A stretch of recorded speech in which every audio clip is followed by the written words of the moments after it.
ओम नमः शिवाय। आपके अपने YouTube चैनल जय मां कंजक में आपका बहुत बहुत स्वागत है। भगवान भोलेनाथ, माता पार्वती की कृपा आप और आपके परिवार पर सदा सर्वदा बनी रहे। श्री शिव महापुराण की कथाओं को आगे बढ़ाते हुए आज की कथा का आरंभ हम ब्रह्मा विष्णु को भगवान शिव के दर्शन अध्याय से करेंगे। उम्मीद करती हूँ कथा का पूरा फल लेने के लिए आप कथा को शुरू से लेकर अंत तक जरूर श्रवण करेंगे। ओम नमः शिवाय। ब्रह्मा जी और नारद का संवाद।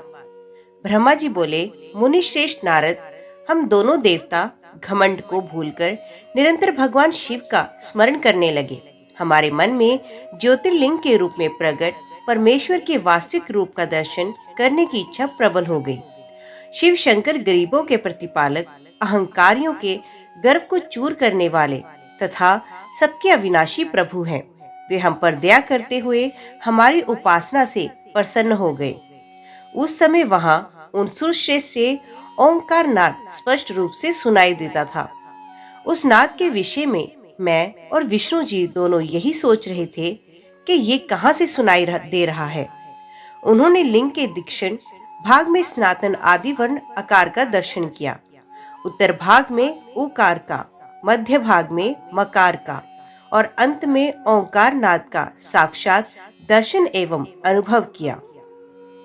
दक्षिण भाव में प्रकट हुए आकार का सूर्य मंडल के समान तेजोमय रूप देखकर जब उन्होंने उत्तर भाग में देखा तो वे अग्नि के समान दीप्तिशाली दिखाई दिया। तत्पश्चात ओंकार को देखा जो सूर्य और चंद्र मंडल की भांति स्थित थे और जिनके शुरू एवं अंत का कुछ पता नहीं था तथा सत्य, आनंद और अमृत स्वरूप पर ब्रह्म प्रायण ही दृष्टिगोचर हो रहा था। परंतु ये कहां से प्रकट हुआ है, इस अग्निस्तंभ की उत्पत्ति कहां से हुई है, ये श्री हरि सोचने लगे तथा इसकी परीक्षा लेने के संबंध में विचार करने लगे। तब श्री हरि ने भगवान शिव का चिंतन करते हुए वेद और शब्द के आवेश से युक्त हो अनुपम अग्निस्तंभ के नीचे जाने का निर्णय लिया। मैं और विष्णु जी विश्वात्मा शिव का चिंतन कर रहे थे। तभी वहां एक ऋषि प्रकट हुए। उन्हीं ऋषि के द्वारा परमेश्वर विष्णु ने जाना कि इस शब्द ब्रह्म शरीर वाले परम लिंग के रूप में साक्षात पर ब्रह्म स्वरूप महादेव जी प्रकट हुए हैं। ये चिंता रहित रुद्र है। पर ब्रह्म परमात्मा शिव का वाचक प्रणव ही है। वे एक सत्य परम कारण, आनंद, अकृत, प्रातपर और परम ब्रह्म है। प्रणव के पहले अक्षर आकार से जगत के बीजभूत अर्थात ब्रह्मा जी का बोध होता है। दूसरे अक्षर उकार से सभी के कारण श्री हरि विष्णु का बोध होता है और तीसरा अक्षर मकार से भगवान शिव का ज्ञान होता है। आकार सृष्टिकर्ता, उकार मोह में डालने वाला और मकार नित्य अनुग्रह करने वाला है। मकार अर्थात भगवान शिव बीजी अर्थात बीज के स्वामी है, तो आकार अर्थात ब्रह्मा जी बीज हैं। उकार अर्थात विष्णु जी योनि है। महेश्वर बीजी बीज और योनि है। इन सभी को नाद कहा गया है। बीजी अपने बीज को अनेकों रूपों में विभक्त करते हैं। बीजी भगवान शिव के लिंग से उकार रूप योनि में स्थापित होकर चारों तरफ ऊपर की ओर बढ़ने लगा। वे दिव्य अंड कई वर्षों तक जल में रहा। 1000 वर्ष के बाद भगवान शिव ने इस अंड को 2 भागों में विभक्त किया। तब इसके 2 भागों में से पहला स्वर्ण में कपाल ऊपर की ओर स्थित हो गया, जिससे स्वर्गलोक उत्पन्न हुआ तथा कपाल के नीचे के भाग से 5 तत्वों वाली पृथ्वी प्रकट हुई। उस अंड से चतुर्मुख ब्रह्मा उत्पन्न हुए जो समस्त लोकों के सृष्टा हैं। भगवान महेश्वर ही अ, उ, व, म त्रिविध रूपों में वर्णित हैं। इसलिए ज्योतिर्लिंग स्वरूप सदाशिव को ओंकार कहा गया है। इसकी सिद्धि यजुर्वेद में भी होती है। देवेश्वर शिव को जानकर विष्णु जी ने शक्ति संभूत मंत्रों द्वारा उत्तम एवं महान अभ्युदय से शोभित भगवान शिव की स्तुति करना शुरू किया। इसी समय मैंने और विश्व पालक भगवान विष्णु ने एक अद्भुत व सुंदर रूप देखा, जिसके 5 मुख, 10 भुजा, कपूर के समान, गौरव वर्ण, परम कांति में अनेक आभूषणों से विभूषित, महान उदार, महावीर्यवान और महापुरुषों के लक्षणों से युक्त था और जिसके दर्शन पाकर मैं और विष्णु जी धन्य हो गए। तब परमेश्वर महादेव भगवान प्रसन्न होकर अपने दिव्यमय रूप में स्थित हो गए। आकार उनका मस्तक और आकार ललाट है। इकार दाहिना और ईकार बायां नेत्र है। उकार दाहिना और ऊकार बायां कान है। ऋकार दायां और ऋकार बायां गाल है। लिंग उनकी नाक के छिद्र हैं। इकार और एकार उनके दोनों होठ हैं। ओकार और औकार उनकी दोनों दंत पंक्तियां हैं। अ और अह देवादिदेव शिव के तालु हैं। क आदि 5 अक्षर उनके दाहिने 5 हाथ हैं और च आदि 5 हाथ हैं। त और ट से शुरू 5 अक्षर उनके पैर हैं। पकार पेट है। फकार दाहिना और बकार बायां पार्श्व भाग है। भकार कंधा, मकार हृदय है। हकार नाभि है। य से स तक के 7 अक्षर 7 धातुएं हैं जिनसे भगवान शिव का शरीर बना है। इस प्रकार भगवान महादेव व माता भगवती उमा के दर्शन कर हम दोनों कृतार्थ हुए। हमने उनके चरणों में प्रणाम किया। तब हमें 5 कलाओं से युक्त ओंकार जनित मंत्र का साक्षात्कार हुआ। तत्पश्चात महादेव जी ओंकार तत्वमस्य महावाक्य दृष्टि गोचर हुआ, जो परम उत्तम मंत्र रूप है। इसके बाद धर्म और अर्थ का साधक बुद्धि स्वरूप 24 अक्षरीय गायत्री मंत्र प्रकट हुआ, जो पुरुषार्थ रूपी फल देने वाला है। तत्पश्चात मृत्युंजय मंत्र, फिर पंचाक्षर मंत्र तथा दक्षिणामूर्ति व चिंतामणि का साक्षात्कार हुआ। इन 5 मंत्रों को भगवान विष्णु ने ग्रहण कर जपना आरंभ किया। ईशो के मुकुटमणि ईशान है, जो पुरातत्व पुरुष हैं, हृदय को प्रिय लगने वाले, जिनके चरण सुंदर हैं, जो सांप को आभूषण के रूप में धारण करते हैं, जिनके पैर व नेत्र सभी ओर हैं, जो मुझ ब्रह्मा के अधिपति, कल्याणकारी तथा सृष्टि पालन एवं संहार करने वाले हैं। उन वरदायक शिव की मेरे साथ भगवान विष्णु ने प्रिय वचनों द्वारा संतुष्ट चित्त से स्तुति की। ब्रह्मा जी बोले, हे नारद, भगवान विष्णु द्वारा की गई अपनी स्तुति सुनकर कल्याण में शिव बहुत प्रसन्न हुए और देवी उमा सहित वहां प्रकट हुए। भगवान शिव के 5 मुख थे और हर मुख में 3-3 नेत्र थे। मस्तक पे चंद्रमा, सर पे जटा तथा संपूर्ण अंगों में विभूति लगी हुई थी। 10 भुजा वाले गले में नीलकंठ आभूषण से विभूषित, माथे पर भस्म का त्रिपुंड लगाए थे। उनका ये रूप मन को मोहित करने वाला और परम आनंदमय था। महादेव जी के साथ भगवती उमा ने भी हमें दर्शन दिए। उनको देखकर मैंने और विष्णु जी उन्हें उनकी स्तुति करनी शुरू कर दी। तब पापों का नाश करने वाले तथा अपने भक्तों पर सदा कृपा दृष्टि रखने वाले महेश्वर ने मुझे और भगवान विष्णु को श्वास से वेद का उपदेश दिया। तत्पश्चात उन्होंने हमें गुप्त ज्ञान प्रदान किया। वेद का ज्ञान प्राप्त कर कृतार्थ हुए विष्णु जी और मैंने भगवान शिव और देवी के सामने अपने दोनों हाथ जोड़कर नमस्कार किया तथा प्रार्थना की। विष्णु जी ने पूछा, हे देव, आप किस प्रकार प्रसन्न होते हैं तथा किस प्रकार आपकी पूजा और ध्यान करना चाहिए? कृपा कर हमें इसके बारे में बताएं तथा सदुपदेश देकर धन्य करें।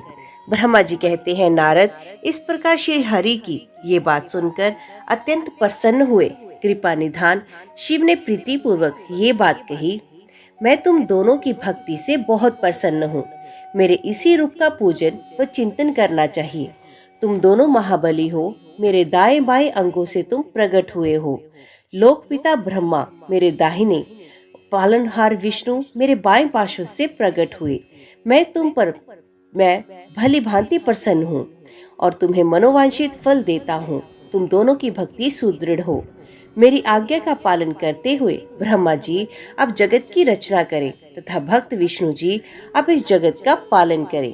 भगवान विष्णु बोले, प्रभु, यदि आपके हृदय में हमारी भक्ति से प्रीति उत्पन्न हुई है और आप हम पर प्रसन्न होकर हमें वर देना चाहते हैं, तो हम यही वर मांगते हैं कि हमारे हृदय में सदैव आपकी अनन्य एवं अविचल भक्ति बनी रहे। ब्रह्मा जी बोले, नारद, विष्णु जी की ये बात सुनकर भगवान शंकर प्रसन्न हुए। तब हमने दोनों हाथ जोड़कर उन्हें प्रणाम किया। शिव जी कहते हैं, मैं सृष्टि पालन और संहार का करता हूँ। मेरा स्वरूप सगुण और निर्गुण है। मैं ही सच्चिदानंद, निर्विकार, परम ब्रह्म और परमात्मा हूँ। सृष्टि की रचना, रक्षा और परलय काल गुणों के कारण मैं ही ब्रह्मा, विष्णु और रुद्र नाम धारण कर 3 रूपों में विभक्त हुआ हूँ। मैं भक्त वत्सल हूँ और भक्तों की प्रार्थना को सदैव पूरी करता हूँ। मेरे इसी अंश से रुद्र की उत्पत्ति होगी। पूजा की विधि विधान की दृष्टि से हम में कोई अंतर नहीं होगा। विष्णु, ब्रह्मा और रुद्र तीनों एक रूप होंगे। इनमें भेद नहीं है। इनमें जो भेद मानेगा वे घोर नरक का भोगेगा। मेरा शिव रूप सनातन है तथा सभी का मूलभूत रूप है। ये सत्य ज्ञान एवं अनंत ब्रह्म है। ऐसा जानकर मेरे यथार्थ स्वरूप का दर्शन करना चाहिए। मैं स्वयं ब्रह्मा जी की भ्रुकुटी से प्रकट होऊंगा। ब्रह्मा जी, आप सृष्टि के निर्माता बनो। श्री हरि विष्णु इसका पालन करे तथा मेरे अंश से प्रकट होने वाले रुद्र परले करने वाले हैं। उमा नाम से विख्यात परमेश्वरी प्रकृति देवी है। इन्हीं की शक्ति भूता वाग देवी सरस्वती ब्रह्मा जी की अर्धांगिनी होंगी और दूसरी देवी जो प्रकृति देवी से उत्पन्न होंगी लक्ष्मी रूप में विष्णु जी की शोभा बढ़ाएंगी तथा काली नाम से जो तीसरी शक्ति उत्पन्न होगी वे मेरे अंशभूत रुद्रदेव को प्राप्त होंगी। कार्य सिद्धि के लिए वे ज्योतिर्मय के रूप में प्रकट होंगी। उनका कार्य सृष्टि पालन और संहार का संपादन है। मैं ही सृष्टि पालन और संहार करने वाले रज आदि तीनों गुणों द्वारा ब्रह्मा, विष्णु और रुद्र नाम से प्रसिद्ध हो तीनों रूप में प्रकट होता हूँ।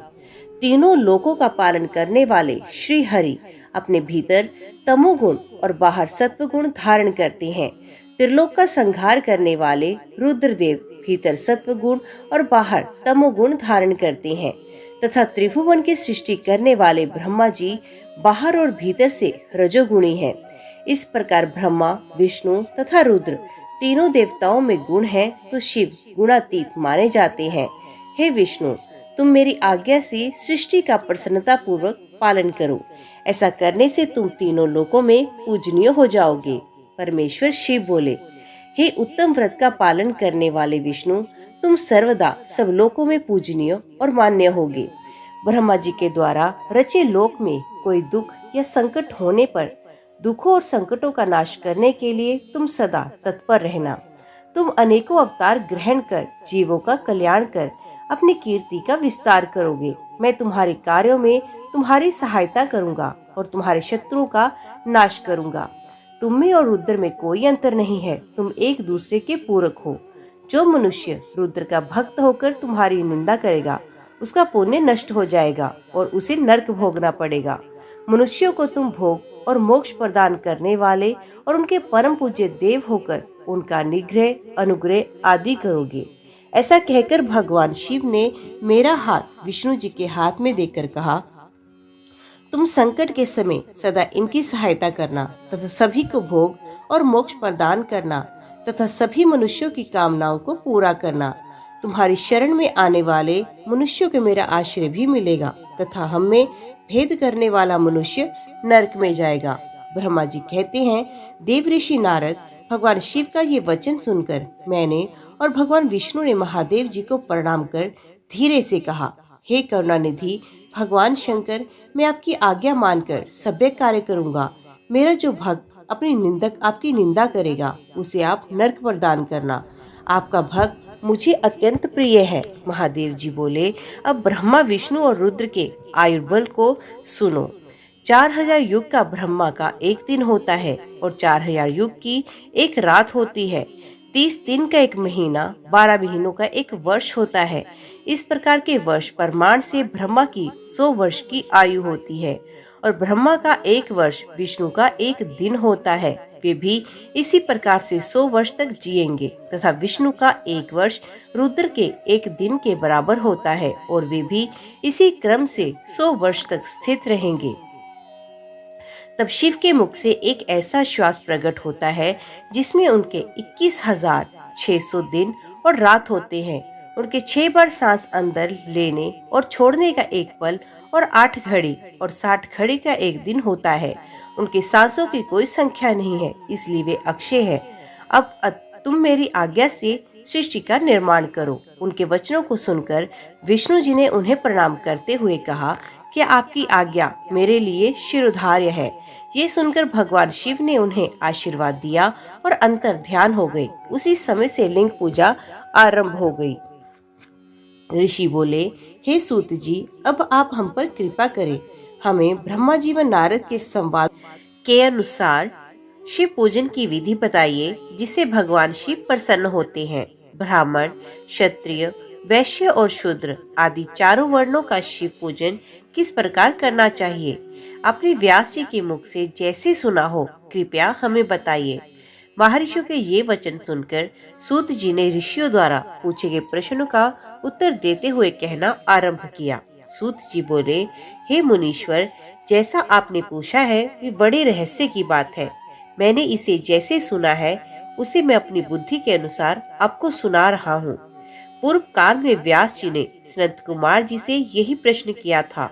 फिर उपमन्यु जी ने भी इसे सुना था और इसे भगवान श्री कृष्ण को सुनाया था। वही सब मैं अब ब्रह्मा नारद संवाद के रूप में आपको बता रहा हूँ। ब्रह्मा जी ने कहा, भगवान शिव की भक्ति सुखमय, निर्मल एवं सनातन रूप है तथा समस्त मनोवांछित फलों को देने वाली है। ये दरिद्रता, रोग, दुख तथा शत्रु द्वारा दी गई पीड़ा का नाश करने वाली है। जब तक मनुष्य भगवान शिव का पूजन नहीं करता, उनकी शरण में नहीं जाता, तब तक ही उसे दरिद्रता, दुख, रोग और शत्रु जनित पीड़ा, ये चारों प्रकार के पाप दुखी करते हैं। भगवान शिव की पूजा करते ही ये दुख समाप्त हो जाते हैं और अक्षय सुखों की प्राप्ति होती है। वे सभी भोगों को प्राप्त कर अंत में मोक्ष प्राप्त करता है। शिव जी का पूजन करने वालों को धन, संतान और सुख की प्राप्ति होती है। ब्राह्मण, क्षत्रिय, वैश्य और शूद्रों को सभी कामनाओं तथा प्रयोजनों की सिद्धि के लिए विधि अनुसार पूजा उपासना करनी चाहिए। ब्रह्म मुहूर्त में उठकर गुरु तथा शिव का स्मरण करके तीर्थों का चिंतन एवं भगवान विष्णु का ध्यान करें। फिर मेरा स्मरण चिंतन करके स्तोत्र पाठ पूर्वक शंकर जी का विधि पूर्वक नाम ले। तत्पश्चात उठकर शौच क्रिया करने के लिए दक्षिण दिशा में जाएं तथा मल मूत्र त्याग करें। ब्राह्मण गुदा की शक्ति के लिए उसमें 5 बार शुद्ध मिट्टी का लेप करे और धोए। क्षत्रिय 4 बार, वैश्य 3 बार और शूद्र 2 बार यही कर्म करे। तत्पश्चात बाएं हाथ में 10 बार, दोनों हाथ में 7 बार मिट्टी लगाकर धोएं।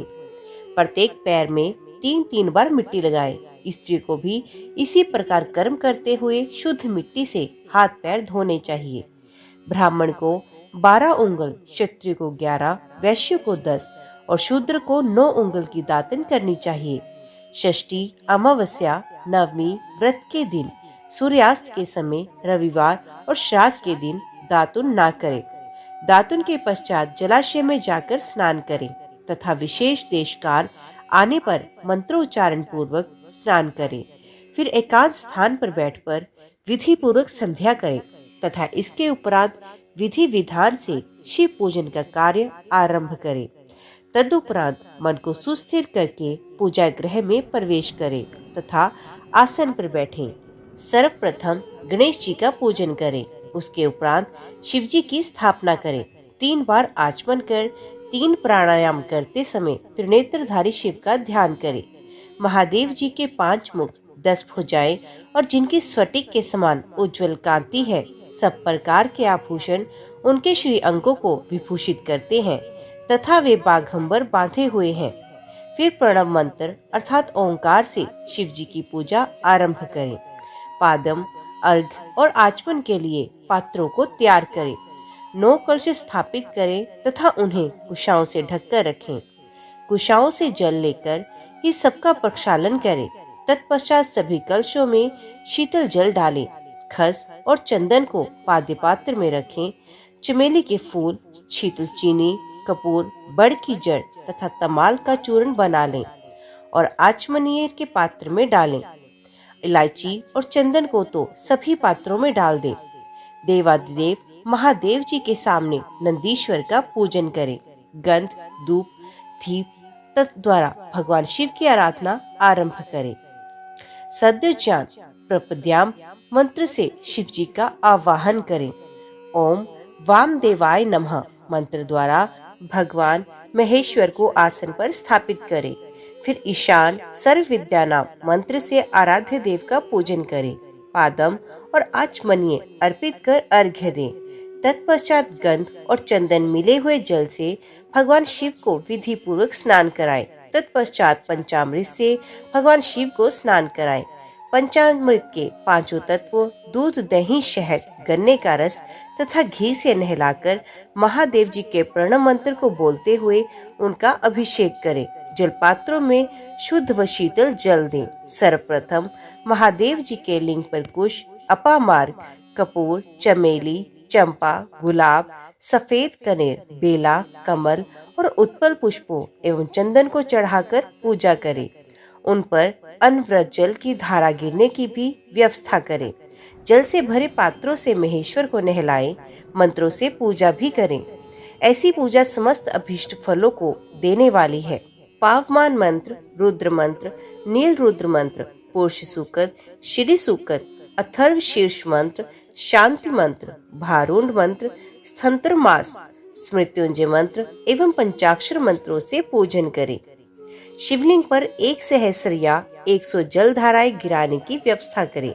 स्फटिक के समान निर्मल अविनाशी सर्वलोक में परम देव, जो आरंभ और अंत से हीन तथा रोगियों की औषधि के समान है, जिन्हें शिव के नाम से पहचाना जाता है एवं जो शिवलिंग के रूप में विख्यात हैं, उन भगवान शिव के मस्तक पर धूप, दीप, नैवेद्य और तांबुल आदि मंत्रों द्वारा अर्पित करें।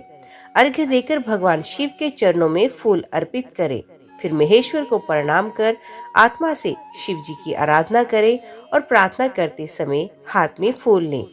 भगवान शिव से क्षमा याचना करते हुए कहें, हे कल्याणकारी शिव, मैंने अनजाने में अथवा जानबूझकर जो तप, जप, पूजा आदि सत्कर्म किए हों, आपकी कृपा से वह सफल हों।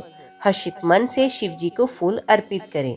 स्वसित वाचन कर अनेक आशीर्वाद ग्रहण करें। भगवान शिव से प्रार्थना करें कि प्रत्येक जन्म में मेरी शिव में भक्ति हो तथा शिव ही मेरे शरणदाता हो। इस प्रकार परम भक्ति से उनका पूजन करें। फिर सब परिवार भगवान को नमस्कार करें। जो मनुष्य भक्ति पूर्वक प्रतिदिन भगवान शिव की पूजा करता है, उसे सब सिद्धियां प्राप्त होती हैं। उसे मनोवांछित फलों की प्राप्ति होती है। उसके सभी रोग, दुख, दर्द और कष्ट समाप्त हो जाते हैं। भगवान शिव की कृपा से उपासक का कल्याण होता है। भगवान शंकर की पूजा से मनुष्य में सद्गुणों की वृद्धि होती है।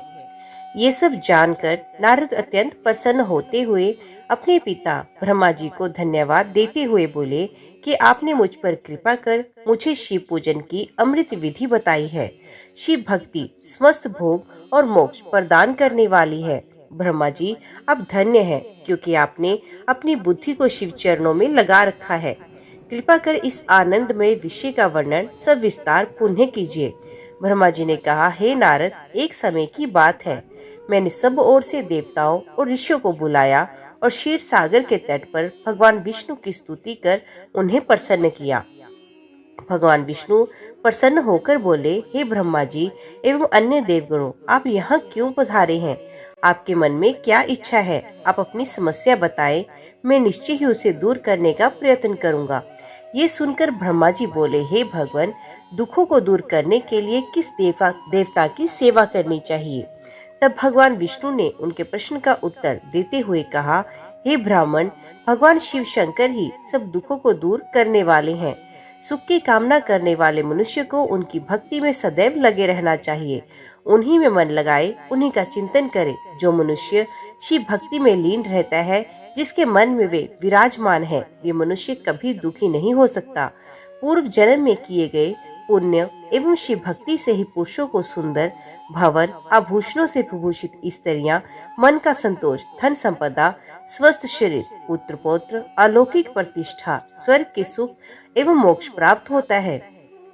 जो स्त्री या पुरुष प्रतिदिन भक्ति पूर्वक शिवलिंग की पूजा करता है उसको हर जगह सफलता प्राप्त होती है। वे पापों के बंधन से छूट जाता है। ब्रह्मा जी एवं अन्य गणों ने भगवान विष्णु के उपदेश को ध्यान पूर्वक सुना।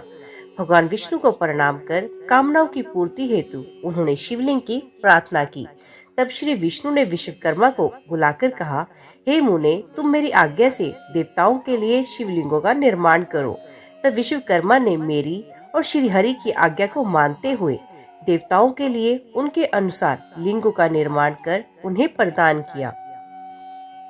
मुनिश्रेष्ठ नारद, सभी देवताओं को प्राप्त शिवलिंगों के विषय में सुनो। सभी देवता अपने द्वारा प्राप्त लिंग की पूजा उपासना करते हैं। पद्म पुराग मणि का लिंग इंद्र को, सोने का कुबेर को, पुखराज का धर्मराज को, श्याम वरण का वरुण को, इंद्रनील मणि का विष्णु को और ब्रह्मा जी हेमलय लिंग को प्राप्त कर उसका भक्ति पूर्वक पूजन करते हैं। इसी प्रकार विश्वदेव चांदी के लिंग की, वसुगण पीतल के बने लिंग की भक्ति करते हैं। पीतल का अश्विनी कुमारों को, स्फटिक का लक्ष्मी को, तांबे का आदित्य को और मोती का लिंग चंद्रमा को प्रदान किया। ब्रज लिंग ब्राह्मणों के लिए व मिट्टी का लिंग ब्राह्मणों की स्त्रियों के लिए। मयासुर चंदन द्वारा बने लिंग का और नागों द्वारा मूंगे के बने शिवलिंग का आदर पूर्वक पूजन किया जाता है। देवी मक्खन के बने लिंग की अर्चना करती हैं। योगी जन भस्म में लिंग की, यक्षगण दधि से निर्मित लिंग की, छाया देवी आटे के लिंग की और ब्रह्मपत्नी रत्न में शिवलिंग की पूजा करती हैं। बाणासुर पार्थिव लिंग की पूजा करता है। भगवान विष्णु ने देवताओं को उनके हित के लिए शिवलिंग के साथ पूजन विधि भी बताई। देवताओं के वचन को सुनकर मेरे हृदय में हर्ष की अनुभूति हुई। मैंने लोगों का कल्याण करने वाली शिव पूजा की उत्तम विधि बताई। ये शिव भक्ति समस्त अभीष्ट फलों को प्रदान करने वाली है। इस प्रकार लिंगों के विषय में बताकर ब्रह्मा जी ने शिवलिंग व शिव भक्ति की महिमा का वर्णन किया। शिव पूजन भोग और मोक्ष प्रदान करता है। मनुष्य जन्म उच्च कुल में प्राप्त करना अत्यंत दुर्लभ है, इसलिए मनुष्य रूप में जन्म लेकर मनुष्य को शिव भक्ति में लीन रहना चाहिए। शास्त्रों द्वारा बताए गए मार्ग का अनुसरण करते हुए जाति के नियमों का पालन करते हुए कर्म करें। संपत्ति के अनुसार दान आदि दें। जप तप यज्ञ और ध्यान करें।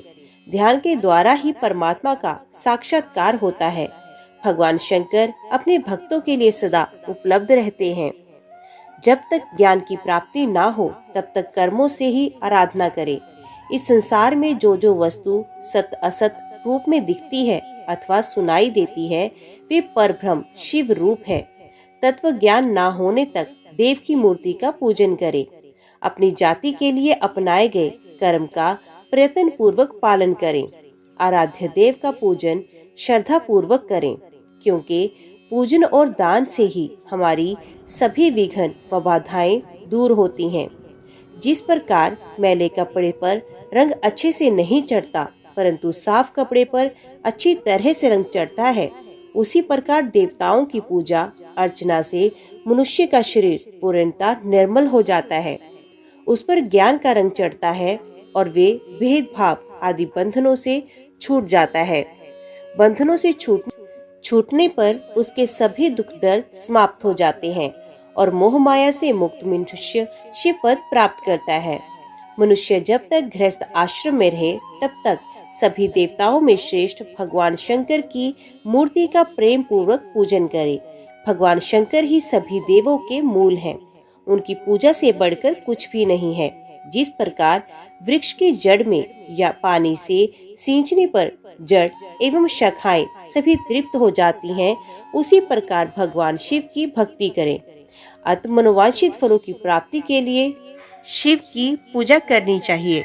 अभीष्ट फलों की प्राप्ति तथा सिद्धि के लिए समस्त प्राणियों को सदैव लोक कल्याणकारी भगवान शिव का पूजन करना चाहिए। ओम नमः शिवाय। आज की वीडियो में इतना ही। उम्मीद करती हूँ वीडियो आपको पसंद आई होगी। वीडियो पसंद आई हो तो वीडियो को लाइक और चैनल को सब्सक्राइब जरूर कीजिएगा। ओम नमः शिवाय लिखकर कमेंट बॉक्स में अपनी हाजिरी और अपने सुझाव देना ना भूलिएगा। तो मिलते हैं अगले अध्याय के साथ। तब तक के लिए देखते व सुनते रहिए। जय मां कंजक, जय माता दी।